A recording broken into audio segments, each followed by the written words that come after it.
এই ৰাস্তাটো কেন্দুগুৰিৰ পৰা দিচাঙলৈকে যায় বৰবিলৰ মাজেদি 2 নং ধমনৰ হৈ দিচাঙলৈ যায়। ইয়াত প্ৰায় 3-4 কিলোমিটাৰমান ৰাস্তাটো দূৰত্ব হ'ব।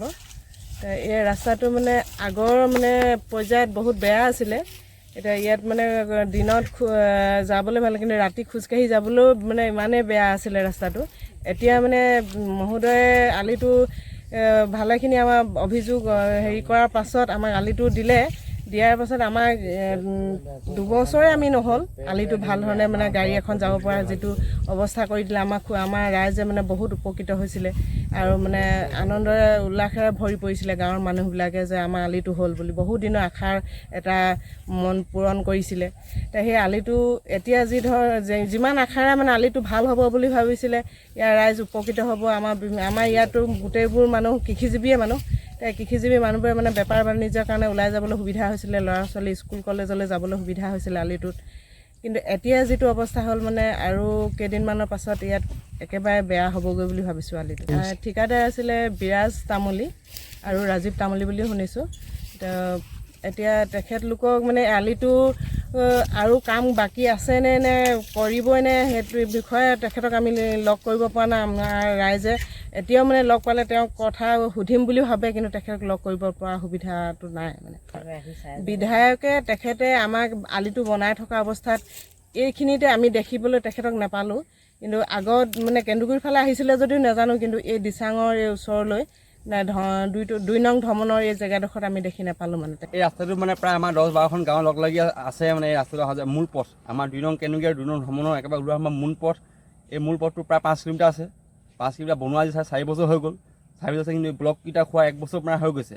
1 বছৰ হৈ যোৱাৰ পিছত বাৰিষা কালৰ পৰা মানে ইমানেই ইটাবিলাক খহি যাব ধৰিলে, য'তে ত'তে বেয়া হ'ব ধৰিছে। এই ৰাস্তাটো ইমান স্কুল অহা যোৱা কৰা ৰাস্তাটো একেবাৰে মূল পথ হৈ আছে। আমি চৰকাৰ প্ৰশাসনক বা আমাৰ বিধায়ক মহোদয়ক এটা দাবী নাইছোঁ যে ঠিকাদাৰ পক্ষক অলপ তাগিদা দিয়ক বা শাস্তি কৰক যে আলিটো অতি সোনকালে তদাৰক কৰিবলৈ।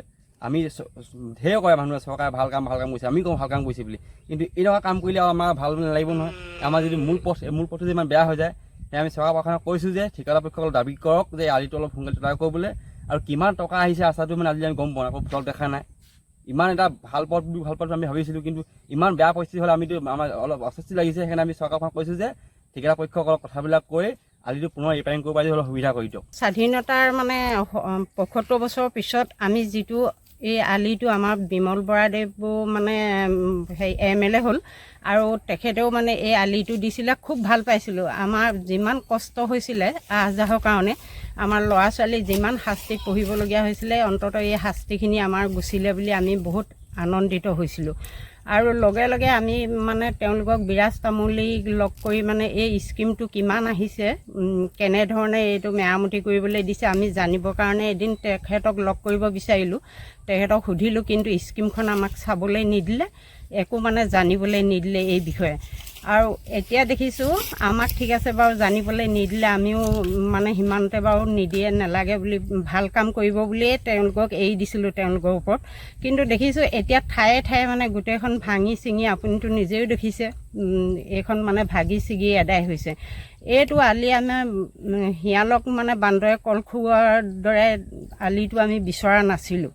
তেওঁলোকে কি কাৰণে আমাক এইটো কৰিলে নাজানো, কিন্তু আমি এতিয়া ভাবিছোঁ যে তেওঁলোকে নিজৰ হাতলৈ টকা ৰাখিবৰ কাৰণেই আমাক এই এনেকুৱা এটা আলি দি ঠগি থৈ গ'ল নেকি ৰাইজক।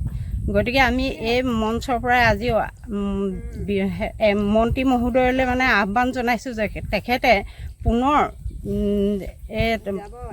ৰাজীৱ তামুলী আৰু বিৰাজ তামুলীক যাতে কয় এই আলিটো মেৰামতি কৰি দিবৰ কাৰণে, বা ভাল আলি এটা আমি বিচৰা ধৰণৰ এটা আলি মানে দিবৰ কাৰণে তেওঁ যাতে কয়, সেইটো আমি মানে আশা কৰিছোঁ আৰু মহোদয়ক অনুৰোধ জনাইছোঁ। কিন্তু ৰাজীৱ তামুলীলৈ এটাই খং উঠিছে, তেখেতে আহিয়ে কিন্তু আমাক কোনো জনসাধাৰণক মানে ইয়াত লগ কৰিবলৈ নিবিচাৰে। কোনোবাই যদি কথা এষাৰ পাতোঁ বুলি কয়, তেওঁ ইমানেই খৰকৈ আহে নহয়, আহে আৰু চিধা গুচি যায়। কোনো মানুহৰ লগত কথা পাতিব নিবিচাৰে, কাৰো মুখলৈ নাচায় মানে।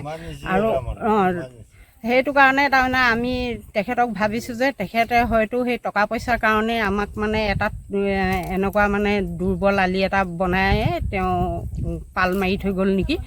গতিকে মহোদয়ে এই কথাটো জানক আৰু মহোদয়ে মানে এইটো স্পষ্টকৈ তেওঁলোকক ধৰক মহোদয়ে চাবলৈ আহিছিলে নাই নাজানো, বিমল বৰা মহোদয়ে, কিন্তু এতিয়া হ'লেও তেওঁ নিজে যদি সময় সুবিধা পায় আহি মেলি চাই যাওক, আৰু তেখেতে এইটো কেনেকুৱা ধৰণৰ আলি এটা দিলেনো এই বিষয়ে ঠিকাদাৰৰ লগত আলোচনা কৰি আমাৰ জনসাধাৰণক উপকৃত কৰিব বুলি আশা ৰাখিছোঁ। যিকোনো খবৰৰ বাবে যোগাযোগ কৰক 7099017330 লগতে 7099017110 নম্বৰত।